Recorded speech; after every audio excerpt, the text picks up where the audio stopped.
Despite economic barriers, political barriers, and this move from global partnering to isolation, our clients continue to want to trade from anywhere to anywhere and to trade global markets, and they want to trade across asset class. What we're seeing in this environment, we've seen over the last couple of years, is increase in uncertainty and unpredictability, higher volatility and higher volumes, uncertainty with tariffs, supply chain, when clients want to expand and they need more equipment, the delays or challenges in getting those.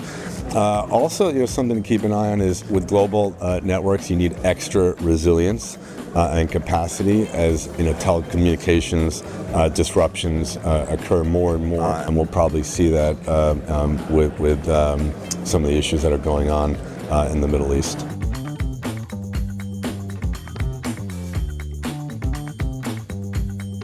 How has the mission at Pico changed since it was founded? When I started the company in 2009, it was the infancy of colocation.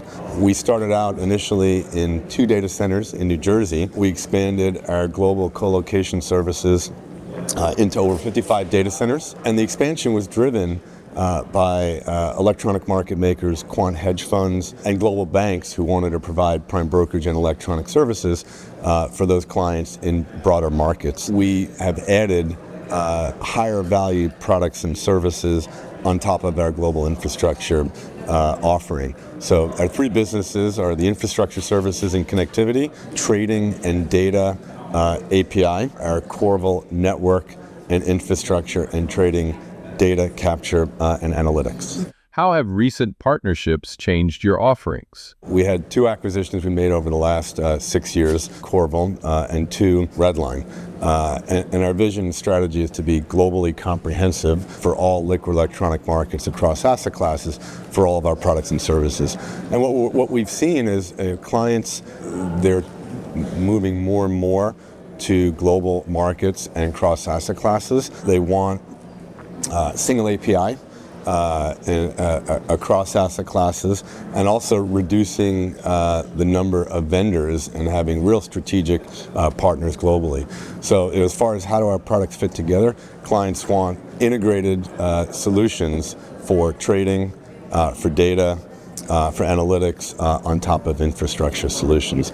Who are your clients and what are they looking for? Started out heavily focused on high-speed trading firms and low-latency trading. Our business now with over 300 clients and operating in over 30 countries. What's more important than latencies are resilience, capacity, operational excellence, and having real observability and monitoring across the infrastructure, servers and platforms up to the application and into the trading environment as well. Clients really need to be able to have integrated products, also observability across the full stack and the platform.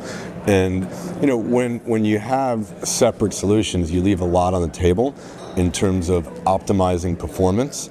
Also, in terms of change management, you can have issues across multiple vendors where if you have reduced parties and full stack solution and integrated solutions, you can provide much better support. What is Pico's role in making prediction markets institutional grade? We look at predictive markets like crypto markets as additional asset classes. Vision and strategy is to be comprehensive globally, cross asset class for all of our products and services, connectivity, real-time and historical data, software APIs for consuming data, trading, backtesting solutions, as well as analytics. And these are just additional asset classes, adding more connectivity, providing real-time and historical data. The other thing that we've seen is with exchanges, especially with the growth in traditional electronic trading, emerging markets, in order to become more professionalized, the volumes grow, but also they need proper regulation and proper compliance. We've seen that with Southeast Asian markets for equities. We've seen that with Middle Eastern markets, and we're going to see that in crypto and predictive markets as well. How has the surge of retail-driven options activity changed technical and capacity requirements? When I started the business 15, 16 years ago, networks were 1 gig and then moved to 10 gig capacity.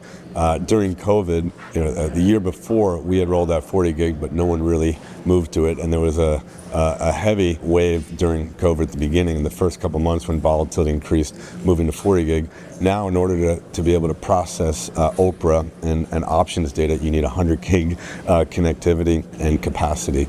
So higher volumes, higher throughput, and then the observability and monitoring and the ability to capture that data is really important. The other thing to note is what we call EDIs, or exchange-driven initiatives or changes. We capture and process and publish out to our clients globally. Last year, there were over 20,000 changes globally across all asset classes. And there are some really important changes in order to handle all these volumes that are coming out from OPRA and others as well. And they're pretty taxing on network changes, but also software changes as well. What has changed since the start of electronic trading? There's clients wanting to trade global markets. An important trend is cross-border trading and also 24-hour trading. You've got more and more fragmentation, so connectivity is quite important. The other thing that we're seeing is some of the markets that were less electronic and more principle-driven, specifically fixed income and rates. We've seen extreme movements over the last 18 to 24 months where rates markets are becoming more liquid, higher volume, and even new markets and new protocols where fixed income markets are becoming more equity-like. What is a market that's dealer to dealer?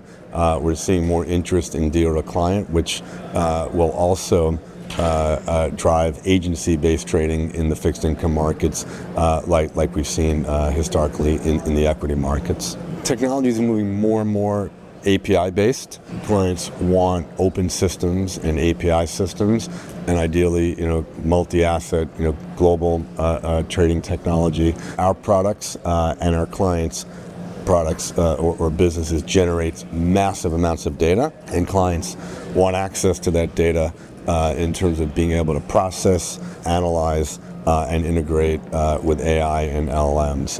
And that's a big focus and initiative for us, is capturing data, decoding it, and making it available for analysis and through AI and LLMs. One of our products, Corvil, which is network packet capture, what we've seen is the ability to capture packets off of the network and decode it. The network can really become the golden source of truth and the golden source of data. You have very complex technology stacks that have grown over the last 20 years, combination of legacy applications, third-party applications, newer systems that have been overlaid, and the integration of all these systems makes it hard to get true visibility and capture all the information, timestamp appropriately. Taking data off of the network can become much more of the golden source of truth, and real opportunities are for clients to use that for AI and for LLMs.